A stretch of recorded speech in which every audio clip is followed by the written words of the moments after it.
मला तुमची कथा खूप आवडली. मला तुमच्या कथेमध्ये 2 वाक्य आवडलेत. कोणते 2? पहिलं वाक्य, माणूस गेल्यानंतर परत भेटत नाही. माझं एक जवळचं माणूस गेलंय, मी किती रडले काही केलं तर मला ते परत भेटत नाही. आणि दुसरं वाक्य, आई वडिलांना कधी विसरलं नाही पाहिजे. आई वडील आहे तर आपली दुनिया आहे. बरेच जण आई वडिलांना शिव्या देतात, आई वडिलांना वाकडं बोलतात. आईने रागवलं तर आईला बोलत नाहीत, वडिलांनी रागवलं तर वडिलाला काही पण बोलतात माघारी.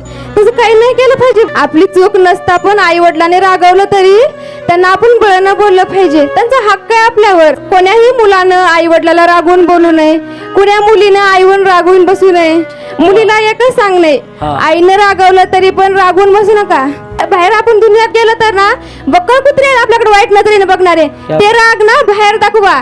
घरी वडिलांना किती बी रागवलं तर वडिलाला काहीच बोलू नका. भावकीवाले आपल्याला काही जगू देत नाहीत, भावकीवाल्यापासून जाऊन राग दाखवा. आई बाप आहे तर आपली जिंदगी आहे, एवढं सांगणं माझं. कोण गेलं जवळचं तुझ्या?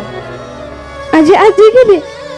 ठीक आहे. मी किती रडले काही केलं तरी बिचारी येत नाही माझ्याकडे. एकच आहे, तरुणांनी आणि तरुण मुलींनी आणि मुलांनी, एवढ्या छोट्या मुलीनं आपल्याला जो रामेश्वरीनं संदेश दिलाय, राग दाखवायचा असेल तर जे लोक आपल्या बहिणीकडे वाईट नजरेनं बघतात त्यांच्याजवळ दाखवा. तुम्ही बापाजवळ काय राग दाखवताय, हा संदेश या मुलीनं आपल्याला या कथेत